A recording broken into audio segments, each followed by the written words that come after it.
दमयंती दमयंती दीदी का बहुत बहुत शुक्रिया। और योगा डे भी है, तो ऐसे तो सभी बाबा के बच्चे जो हैं योग क्या होता है उसको बहुत अच्छे से जानते ही हैं।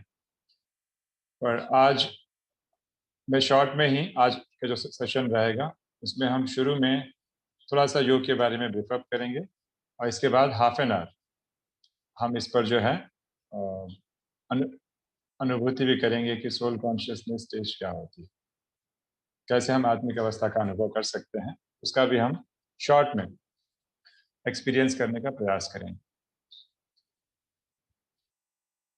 हमें सबसे पहले इस बात को समझना बहुत आवश्यक है कि दुनिया में अलग अलग प्रकार के मेडिटेशन कराए जाते हैं, और हमारी भारतीय परंपरा में महर्षि पतंजलि ने भी योग सिखाया। मैं हठ योग की बातें नहीं कर रहा हूँ, तो हम समझ ही गए सब सारी बातें। तो भगवान शिव के द्वारा सिखाया गया योग कैसे यूनिक है,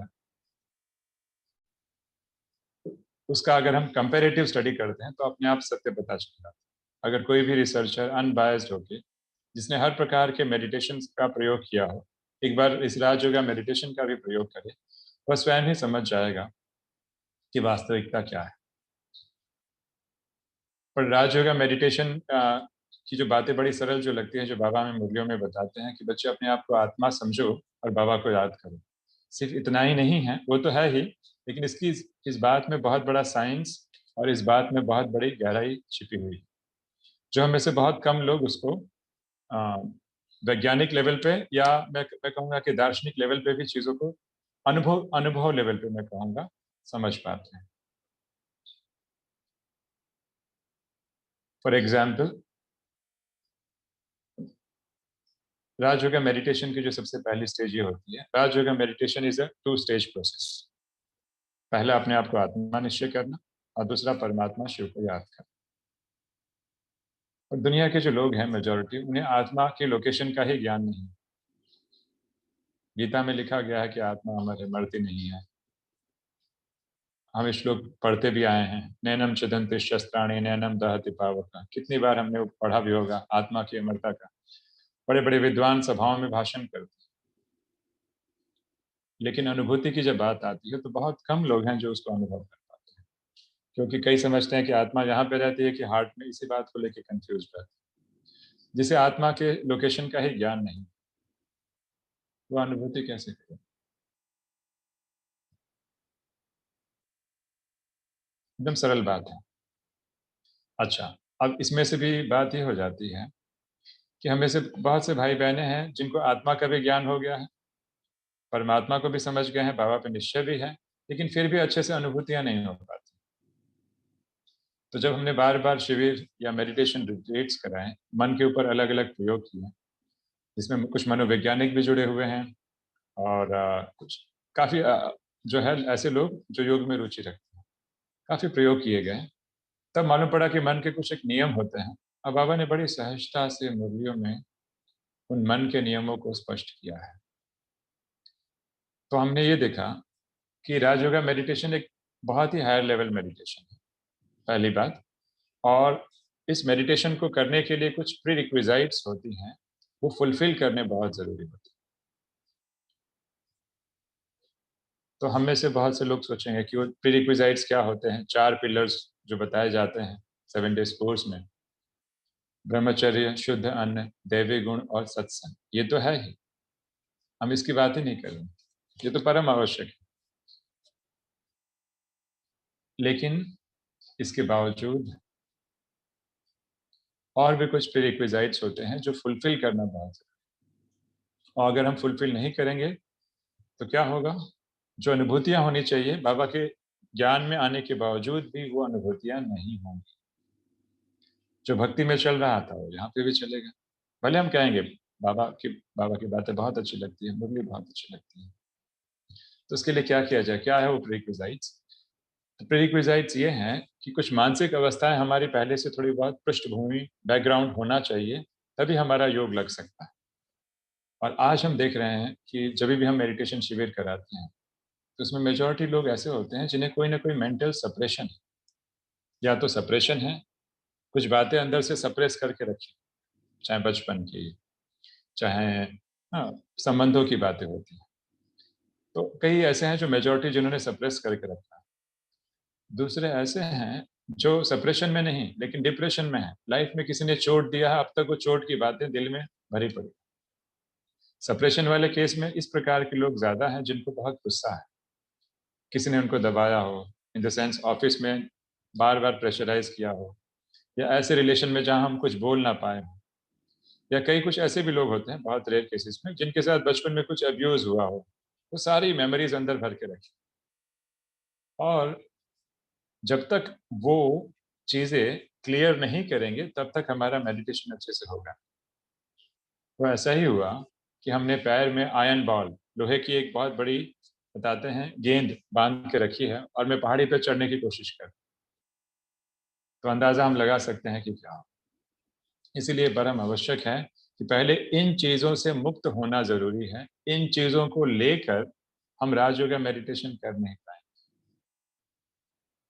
या अगर कर भी पाएँगे तो लंबे टाइम तक उस अवस्था में टिक नहीं पाएँगे।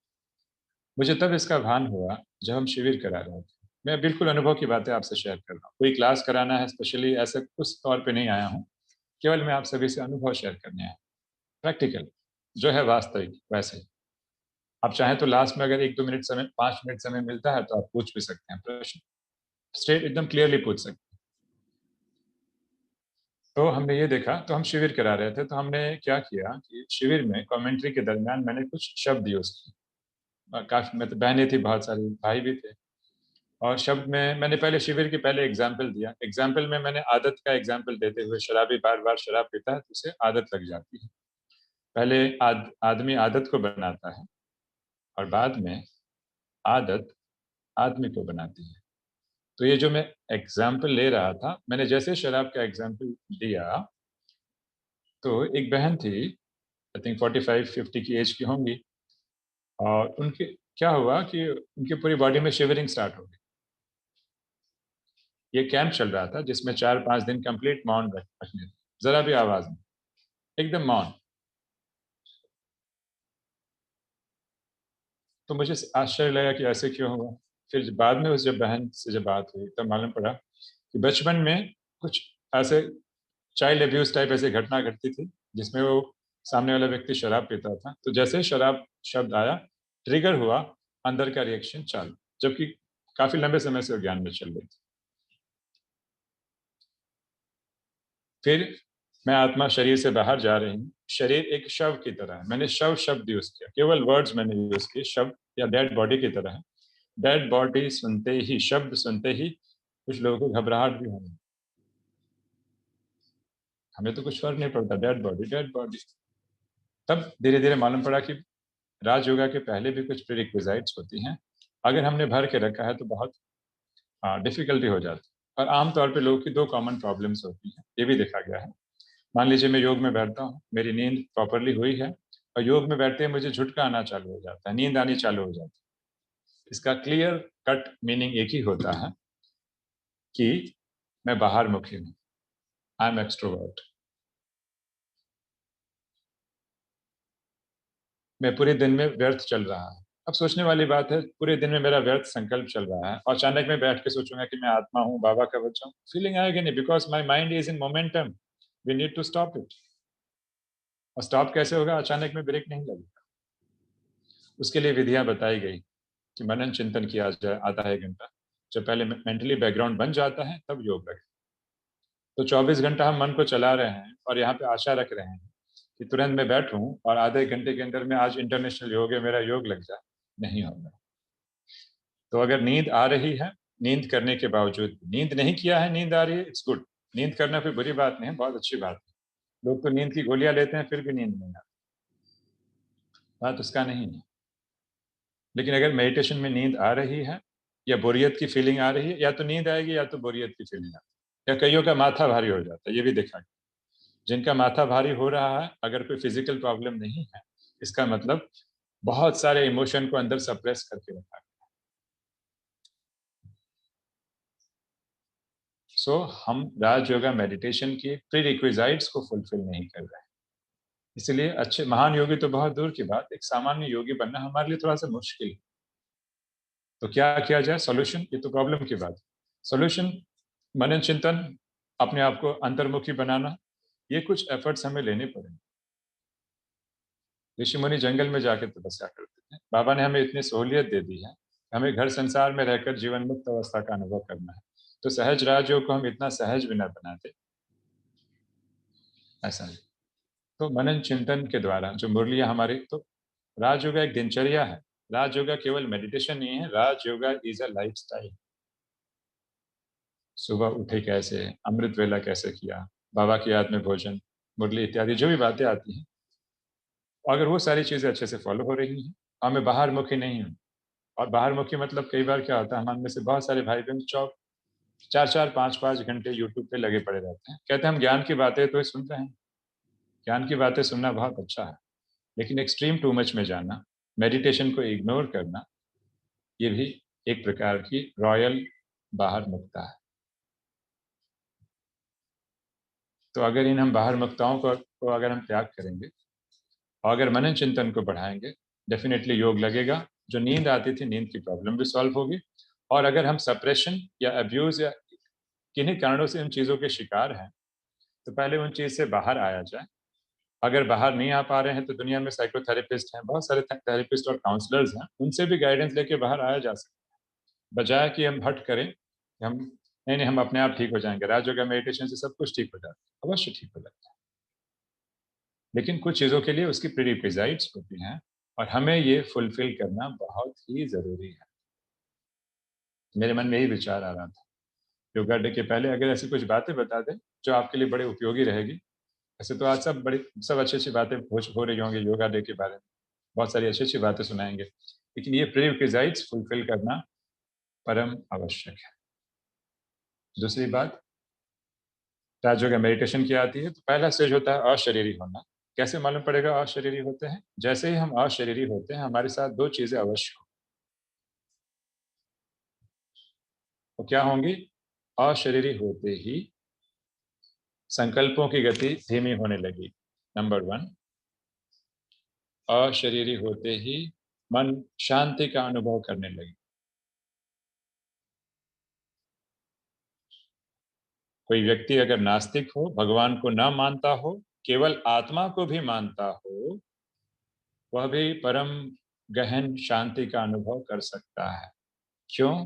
क्योंकि मैं आत्मा स्वयं शांत स्वरूप हूँ।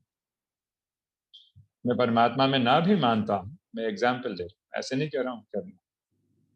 वह व्यक्ति भी गहन शांति का अनुभव कर सकता है, क्योंकि शांति मेरा स्वरूप है। लव बाहर ढूँढने की ज़रूरत नहीं है। हम अपने आप में ही इतने लवफुल हैं, जो हम इमेजिन भी नहीं कर सकते। अगर उस स्वरूप में टिक जाएँ, तो दुनिया में हमें किसी से एक्सपेक्टेशन और प्यार की आवश्यकता नहीं रहेगी। तो अशरीरी होते 2-3 चीज़ें आप देखेंगे। संकल्पों की गति धीमी हो जाए। अगर संकल्प की गति धीमी नहीं हुई है, इसका मतलब समझना चाहिए मैं पूर्णतः अशरीरी नहीं हूँ। और जब हम अशरीरी होते हैं, तो कैसे मालूम पड़ता है? अगर हम यथार्थ रीति से अशरीरी होते हैं, तो ऐसे लगता है कि हाथ-पैर धीरे-धीरे सुन्न होते जा रहे हैं।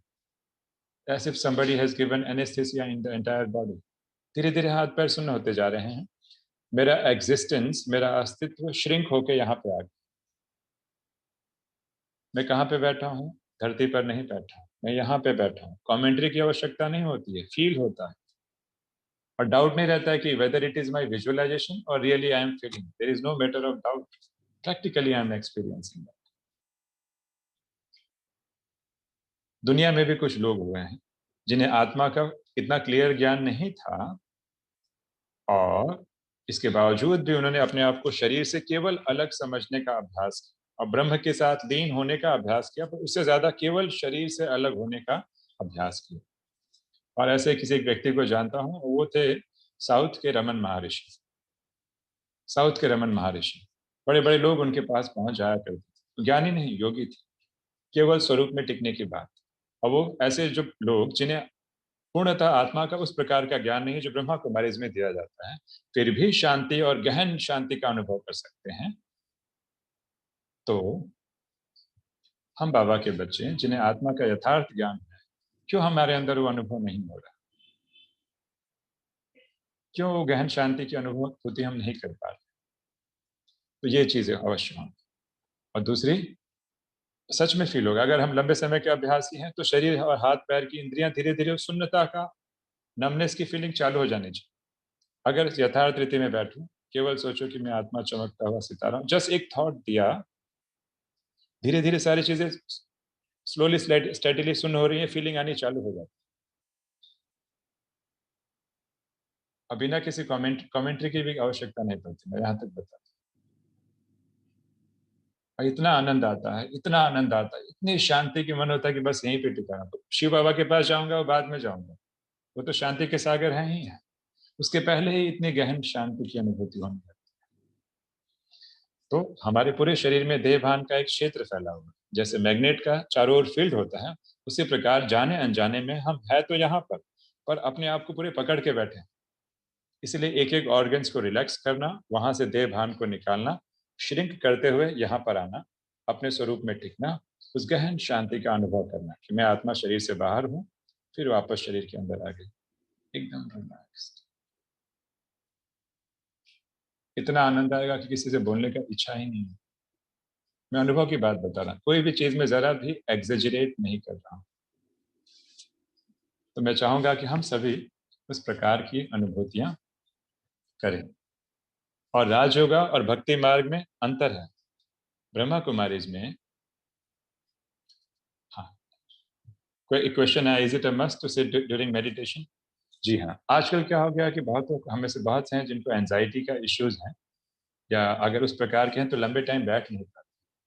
तो कोशिश करना चाहिए बैठ के ही योग करें तो बहुत अच्छा, क्योंकि अ, जो आदमी, जिस व्यक्ति का अगर बैठकर योग सिद्ध नहीं हो सकता है, वो कर्म करते योग नहीं कर पाएगा, लेकिन हठता नहीं करनी चाहिए, बैठना चाहिए। आगे लग रहा है कि नहीं बैठ नहीं, मुझे चलते-फिरते योग लग सकता है, तो चलते-फिरते करें, कोई प्रॉब्लम नहीं। लेकिन देखा गया है कि जो आदमी बैठकर योग सिद्ध कर लेता है, कईयों को बैठने की प्रैक्टिस ही नहीं होती। आधे घंटे में हमें तुरंत बेचैनी चालू हो जाती है। इसका मतलब शरीर हिल रहा है, मतलब मन हिल रहा है। तो अब तक मन के अंदर, मेरे अंदर स्थिरता आई नहीं। तो जो व्यक्ति शरीर को नियंत्रित नहीं कर सकता है, वो मन को कैसे नियंत्रित करे? इसलिए ये कुछ प्रीरिक्विज़ाइट्स हैं, चीज़ें समझना बहुत ज़रूरी है। भक्ति मार्ग, राजयोगा मेडिटेशन करने के पहले हम शिव के उपासक हैं। बताया गया था कि शिव को प्रियतम के रूप में आप याद कर सकते हैं। मुझे बहुत शांति और दिव्यता की अनुभूति होती थी। ब्रह्मा कुमारी इसका राजयोगा मेडिटेशन हमने सीखा। इसमें भी मुझे शांति और दिव्यता की अनुभूति हुई, लेकिन दोनों में अंतर था। क्या अंतर था? वहाँ आधे घंटे के बाद मन भटकना चालू हो जाता था, क्योंकि आज तक भक्ति मार्ग में कभी नहीं बताया गया कि पहले आत्मा समझो। सारा साइंस इसी में छिपा हुआ है, पहले आत्मा समझो। ये है।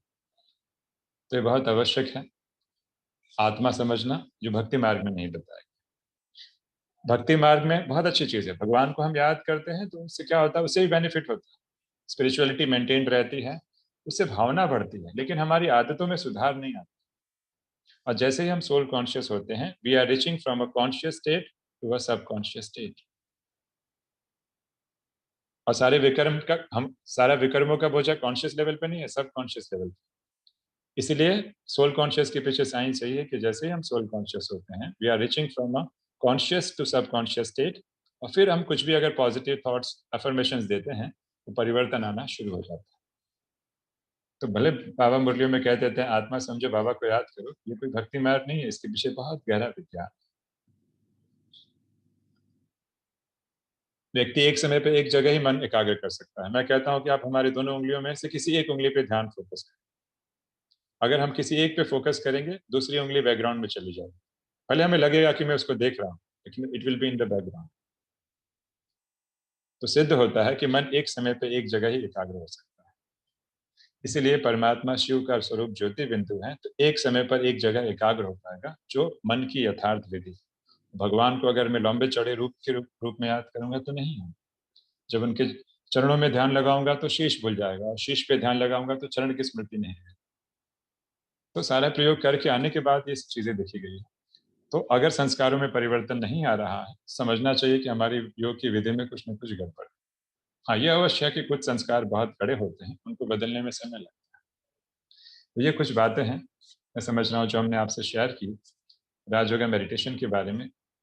अगर प्रश्न आया था, अगर मान लीजिए आप बुजुर्ग हैं, स्पॉन्डिलाइसिस हैं, तो भले आप चेयर पे बैठ सकते हैं, कोई प्रॉब्लम नहीं है। तो ऐसी बातें तो बहुत हैं, अलग से क्लासेस भी कभी से आपसे शेयर की जा सकती हैं। कोई एक प्रश्न हम लेंगे, इसके बाद हम अनुभूति में चलेंगे। कोई भी एक प्रश्न जो लगता है कि बहुत डिफिकल्ट हो, इम्पॉसिबल, मतलब बहुत डिफिकल्ट लगता है, अवश्य आप पूछें, मुझे बड़ी खुशी होगी।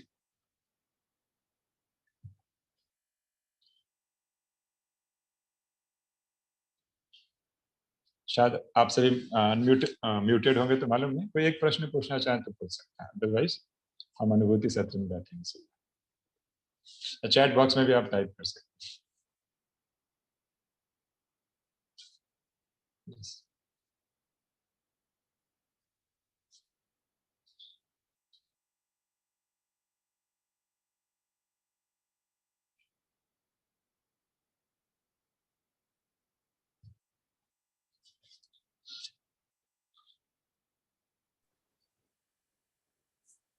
भाई जी, आप इसके और स्टेप्स ही बता दीजिए कि हम फिजिकल कॉन्शियसनेस से सोल कॉन्शियसनेस पे और किस तरीके से पहुंच सकते हैं।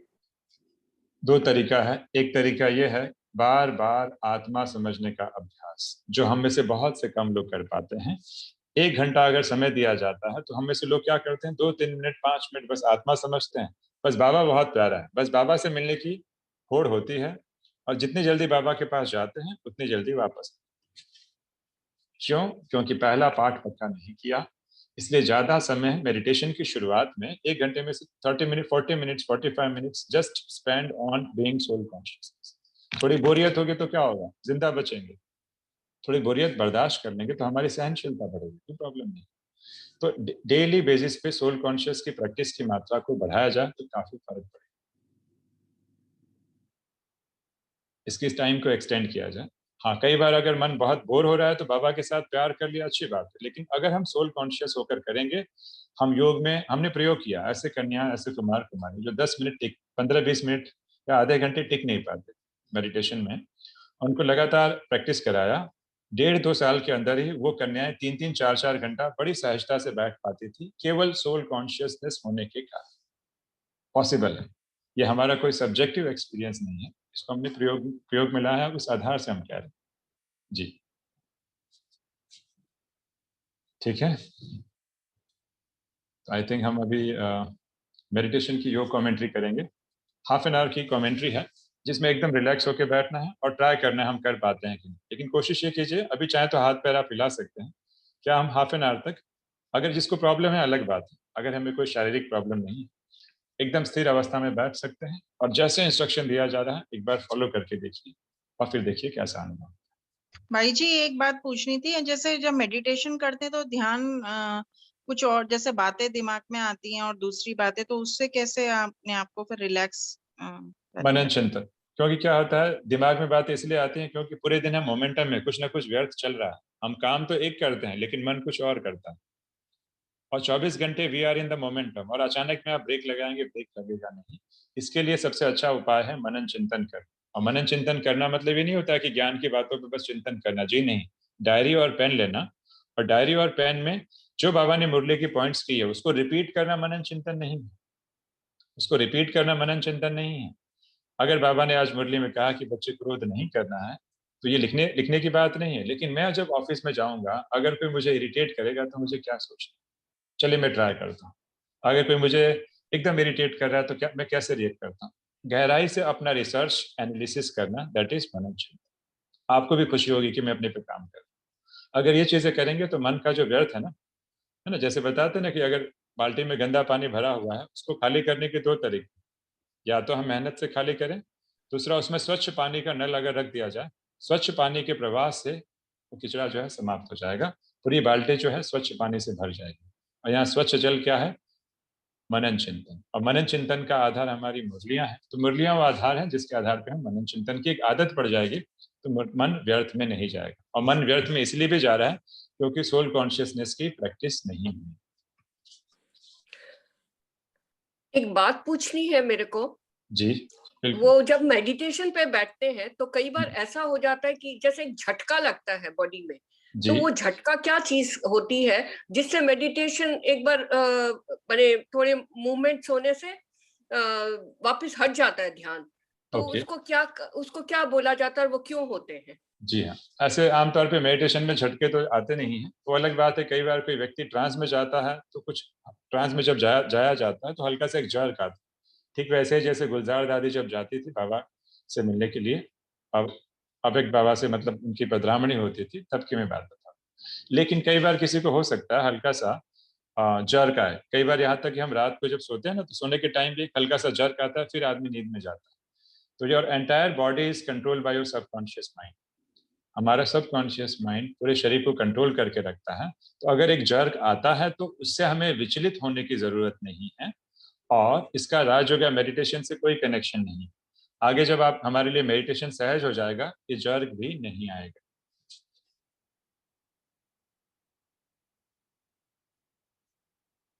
ठीक है। और राजयोग या मेडिटेशन की बहुत सारी अवस्था है, केवल आत्मा समझकर बाबा को याद करना ये एक अवस्था नहीं, और बहुत सारी अवस्था। और सबसे अच्छी से अच्छी अवस्था हम बताते हैं जो मुझे बहुत प्रिय है। एक अवस्था होती है कर्मयोगी अवस्था। अगर जो आदमी बैठकर योग सिद्ध कर लेगा, कर्म योग की भी अवस्था है कि हम आपसे बातें भी कर रहे हैं और व्यक्ति कर्म कर रहा है और योग, ये हुआ है कर्मयोगी अवस्था। दूसरी एक अवस्था है जिसे कहते हैं जीवन मुक्त अवस्था। राजा जनक की तरह व्यक्ति सब कुछ कर रहा है, सिचुएशन आ रही है, सफलता आ रही है, उसको कुछ फर्क ही नहीं पड़ रहा है। बैंक बैलेंस क्या है, कोरोना में क्या होगा आगे, फर्क ही नहीं पड़ रहा है। That doesn't mean that he is not concern. जीवन मुक्त अवस्था, एकदम बिना सतयुग में गए हुए इस वर्तमान जीवन में वह जीवन मुक्त अवस्था का, यहीं पे सतयुग का अनुभव कर रहा है। सब कुछ ऊपर नीचे हो रहा है, उससे कुछ फर्क ही नहीं पड़ रहा, एकदम निश्चिंत और आनंदमय अवस्था। That doesn't mean that he is careless. इतना निश्चिंत जीवन मुक्त अवस्था। और लास्ट अवस्था होती है कर्मातीत अवस्था, हाईएस्ट फॉर्म। अब यहाँ पे हम इन सब की बात नहीं कर रहे हैं। At least let us fulfil the prerequisites of Rajyoga meditation. अगर वो भी कर लेंगे ना तो बहुत बड़ी बात। जी